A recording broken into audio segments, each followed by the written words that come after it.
It's about to get spicy. You are in for a video and a half right here, everyone. Check this out. Let me turn my light on though. Bam! There you go. Like the little remote control for the light? I know. Stepping it up over here. So look, we talked about this briefly in the last video. And I'm not here picking sides. I'm just here bringing you the information. You can decide where you sit in all this, all right? This is all around Swift, XRP, Swift, Ripple, what's going on here, right? Swift, so Vet comes out, he's like, look, Swift's not using XRP. He suggests, right? Vet suggests you block all people telling you that they're using XRP right now, right? Almighty Vet. That's what he tells you to do. He's making decisions for you, I guess, right? That's just how he operates. He's paid by Ripple, by the way. So look, here's what we're going to get into. Not if Swift is using XRP, okay? Because their current system, as I mentioned, just briefly again, doesn't do anything to how money is settled. Ripple is fixing the global plumbing, how money gets the chicken and the egg problem. How do you get the money up, over, and down to free up Nostra Vostra accounts? So he gets into it here with Smoke. We all know Smoke. Smoke brings the documents. He brings the heat. I'm going to walk you through this real quick. And then we're going to get into what Brad Garlinghouse said. Then we're going to get into what David Schwartz says.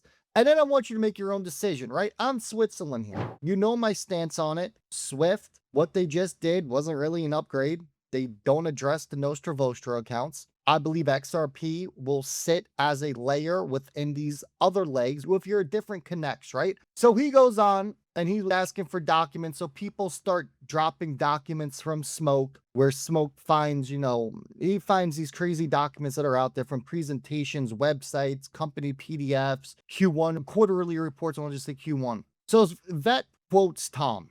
And Tom used to work at Swift. And Tom's like, look, none of this evidence that Swift will use XRP. It shows crypto projects adopting the ISO messaging format, which is an open standard, with Swift does not own. Okay, we agree. So Vet drops this clip, and everyone remembers this clip from Graham Bright from, I think it was called EuroXM Bank. And he suggests something completely different here. Stay with me. So Vet's like, this guy Graham who said this left Swift in 2025 or 2005. Tom just left this year. So he goes on to show the same Euro XM bank that utilizes XRP, right? So he's like, Smoke's like, we got a former Swift executive who has forecasted the adoption of XRP within the Swift network, who currently works at a bank where he has outlined how XRP will be integrated into its service. Okay. So then Smoke's like, you can't explain everything. Here's the actual text. It states, using the on-demand liquidity capabilities of RippleNet, our clients are able to switch into and out of their own currencies using Ripple's XRP cryptocurrency as the underlying digital asset. If you make serious money on crypto this cycle and you're not structured as an LLC or S Corp, you're overpaying taxes by thousands. This is the move most retail holders never think about until it's too late. When you exit a big position, how you're structured legally, it can be the difference between keeping 60 cents on the dollar or even 80. I built the calculator inside Cryptofolio CFO that shows you exactly when it makes sense to form an LLC or S Corp based on your portfolio size and your projected exit number. It runs the math so you can make that decision, not scrambling to call an accountant after. It even tells you and walks you through how to set up both of these step by step.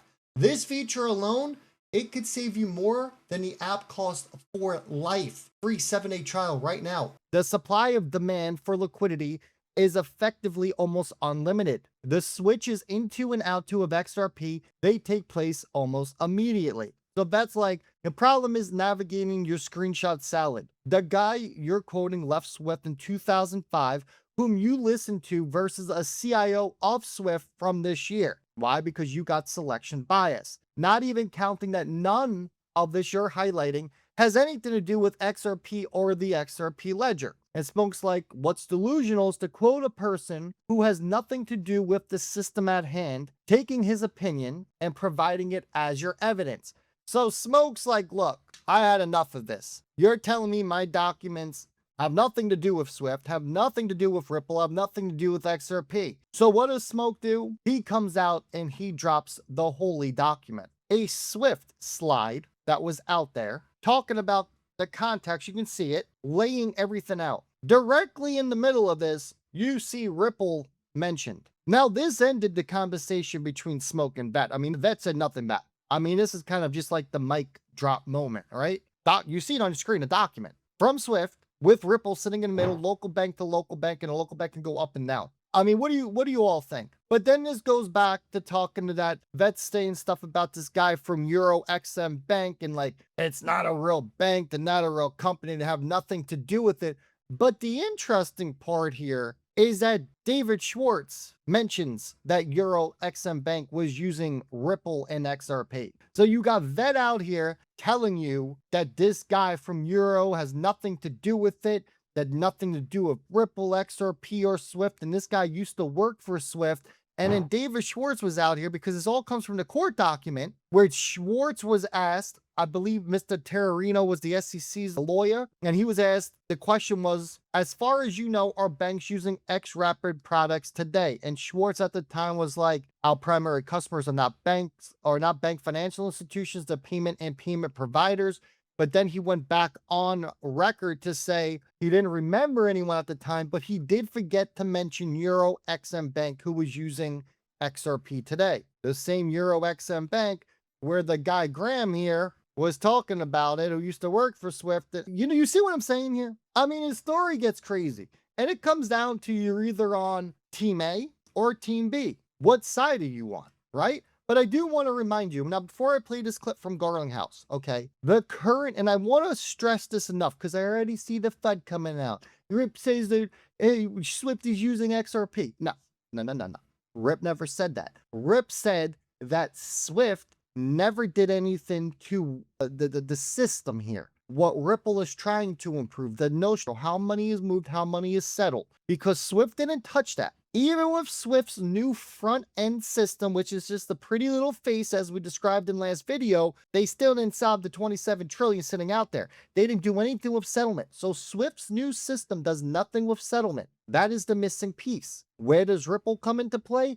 Through these different connectors, through your Thunes, your Finextra, which are already connected up to Swift, which will decide how that final leg or how that leg is going to operate. That is what Rip says. And we get over to this. Now, Brad Garlinghouse was asked this question last year. How much of Swift will the XRP ledger take? Now, remember, this isn't your direct connection because Swift doesn't do settlement. Swift does messaging. And what does Brad say? 14%? Today, there's two ways to think about Swift. There's a messaging, there's liquidity. Liquidity is owned by the banks. I think less about the messaging and more about liquidity. Because if you're driving all the liquidity, that's good for XRP. Anyway, so I'll say 5 years, 14%.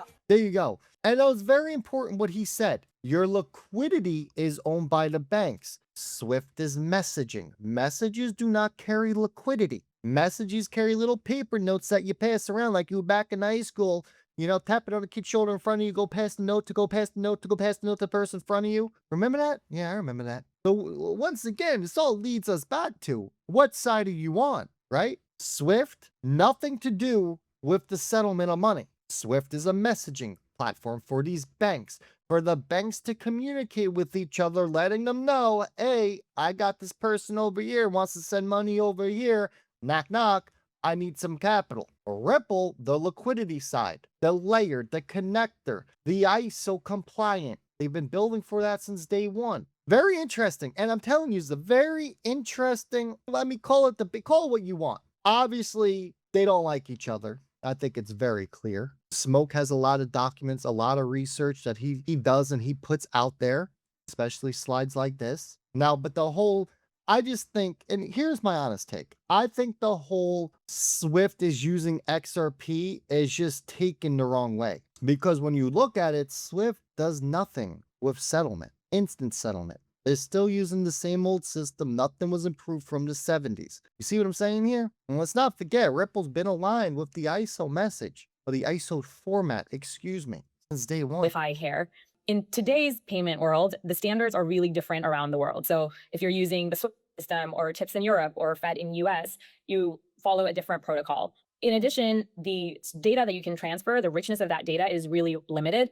So what you get is a bunch of closed networks that don't speak to each other and unstructured data that's opaque. So there's a lot of manual intervention and ultimately a really poor payment experience. With ISO 20022, these problems will be solved. So ISO 20022 is a global standard for financial information exchange. This enables interoperability between different systems through processing of payments and rich data transfer. And it'll also foster competition because it's open and flexible. At Ripple, we've been aligned with ISO 20022 from day one. We've always recognized that this is the direction of payments and it'll be better for everyone. And we were really a first mover on that front.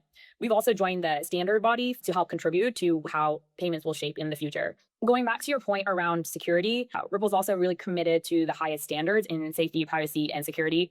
And a testament to this is that we have our SOC 2 certification. For those not very familiar with SOC 2 reports give really valuable information about an organization's security capabilities. So each of their customers and users can have confidence in that service, which means that anyone using Ripple's solution knows that we adhere to the most modern security and privacy standards. And in line with that, we've also received our SOC 2 Type 2 report. So not only do we have the policies and processes in place around various criteria related to security, availability, and the integrity of the system, but also that we've been doing so. There you go. I mean, she worked at Ripple directly. I don't know. This is an interesting video, right? This is kind of a different video than we're used to doing. Used to just presenting all the facts and talking about all the documents. Yeah, I mean, it's always something within the XRP community, isn't it? There's always something going on.